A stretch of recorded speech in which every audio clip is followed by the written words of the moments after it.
Most freelancers spend years grinding away, wondering why they're stuck, and they don't even realise the mistakes holding them back. 6 years ago, I was one of them, crammed into a corner of my 2-bed house at a wobbly homemade wooden desk, making 20 quid videos for strangers on the internet. Today, I've worked with over 1,700 clients, made more than $1 million, and built a business I can run from anywhere in the world. And I didn't get here by luck. I got here by learning 11 hard lessons the slow, painful way.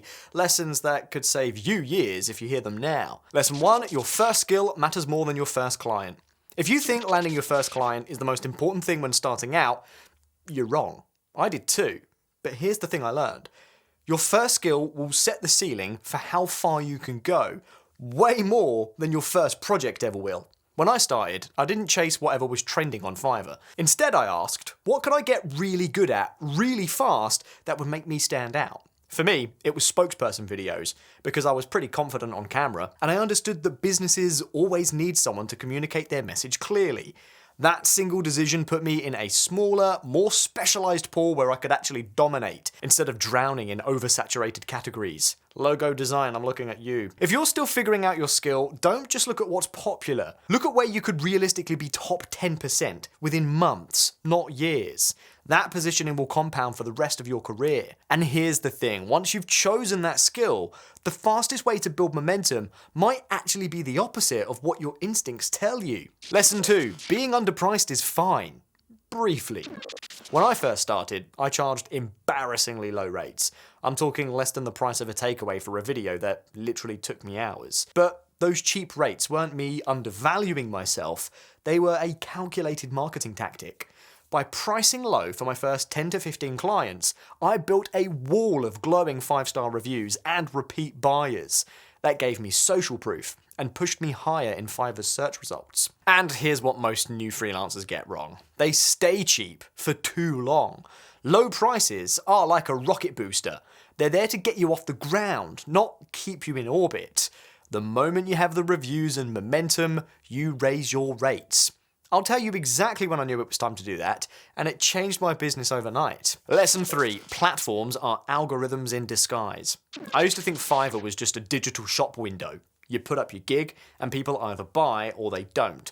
That's how most people treat it, and that's why most people fail. One night, I decided to experiment. I changed my gig thumbnail, refreshed my keywords, rewrote my description, and replied instantly to every message, even if it was 2 a.m.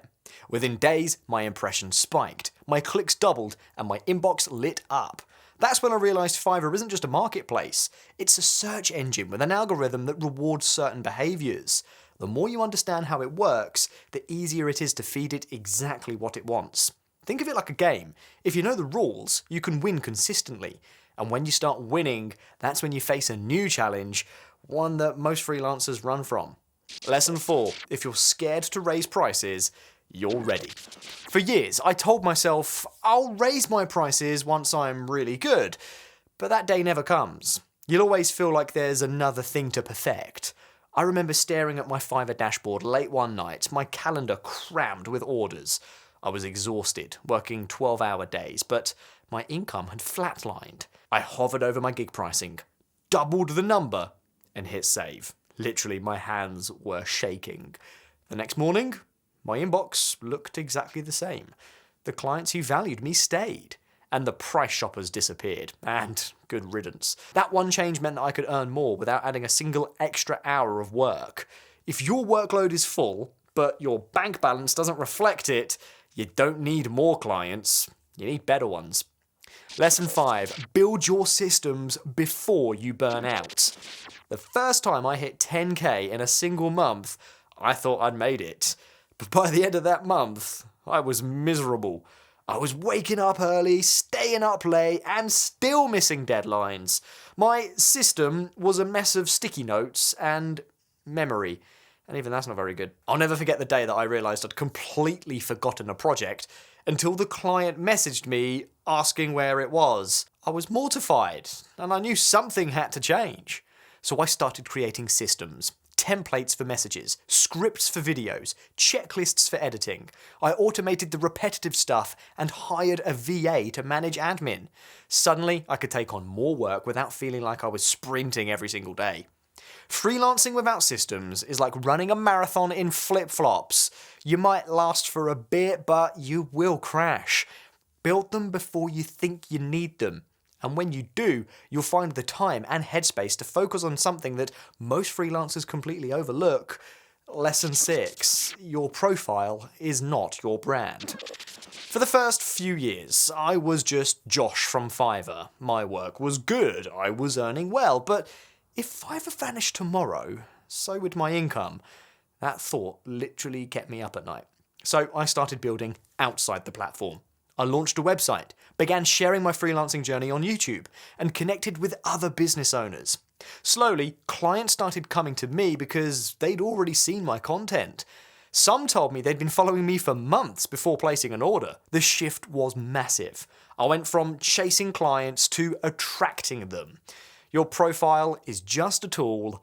Your brand is your safety net. And in freelancing, having a safety net is the difference between panic and peace of mind. And when you've built that safety net, you'll discover the most profitable clients aren't always the ones you find. Sometimes they find you. If your favourite freelancing platform shut down tomorrow, how would you find your next client? I'd love to hear your plan, or even if you don't have one yet. Lesson 7, turn clients into promoters. Some of my highest paying, longest term clients didn't come from search results or cold outreach or anything like that. They came from other clients. One day, out of the blue, a software company messaged me saying, "We heard about you from one of our partners. We love your stuff. Can you make some stuff for us as well, please?" That one introduction turned into over $50,000 worth of work. And here's the thing, they then recommended me to their friends too, and now I'm working with them. Here's the mistake most freelancers make. They stop at delivering the work and collecting the review. But the real magic happens when you make the experience so damn good, the client can't help but talk about you.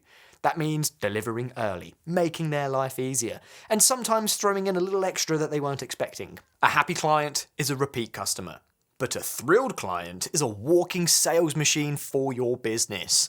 Lesson 8, the bottleneck is always you.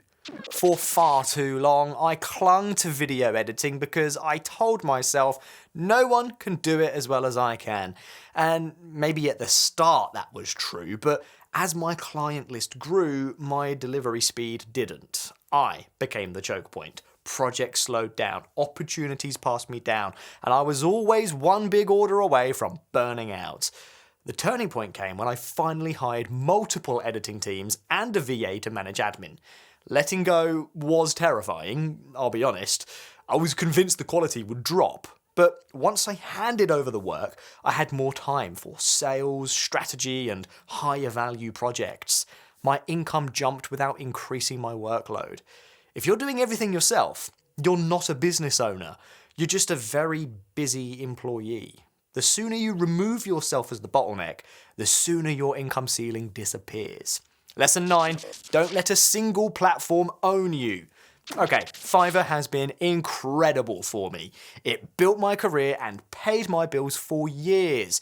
Still kinda does. But a few years back, I did notice something. My orders started to slow down. Nothing I'd done had changed, but the algorithm had. I remember opening my dashboard one Monday and seeing just one order where I'd usually have 10. My stomach sank. That was the moment I realised I'd been putting all my eggs in one digital basket.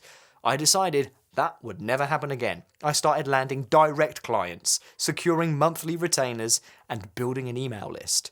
I actually now earn more from my direct clients than I do from Fiverr. So if Fiverr went away tomorrow, my business wouldn't skip a beat. Platforms are tools, not lifelines. Use them, but don't let them control you. Lesson 10, sell solutions, not skills. When I first started, my gig title said something like, "I will make you a professional video." The problem? No one wakes up wanting a professional video. They want more sales, more leads, and more customers. The moment I shifted my gigs to focus on the outcome, I'll create a video that gets you leads and sales, my entire client base changed. Suddenly, I wasn't competing with every freelancer offering professional videos. I was solving a specific problem that businesses cared about. That shift let me charge more, win better projects, and attract clients who weren't looking for the cheapest option. They were looking for the right option. Clients don't buy your skills, they buy the results that those skills create. Speak their language and you'll stand out instantly. Lesson 11. Protect your energy like a contract. In my early days, I said yes to everything. Even clients who gave me bad vibes. I told myself I couldn't afford to say no. Every time, it backfired. Those jobs turned into nightmares, endless revisions, unreasonable demands, even late payments. The stress wasn't worth the money. Even cancellations. The stress wasn't worth the money. Now, I'm ruthless about who I work with. If someone's a bad fit, I turn them down politely and move on. The clients I do take on get my best work, and I keep my mental space clear for the projects that actually move the needle. Your energy is a finite resource. Guard it like a contract. Protect it and never give it away cheaply. Okay, so those are the 11 lessons that took me from £20 videos in my spare room to a multi-six-figure-a-year freelancing business. You can figure them out the hard way like I did, or you can shortcut the process. Pick one lesson from today and put it into practice this week. And if you want to know exactly how I'd start from scratch today, watch this next video. I'll walk you through my full 30-day plan to land your first clients and start building your brand. You don't need years to get there, you just gotta start.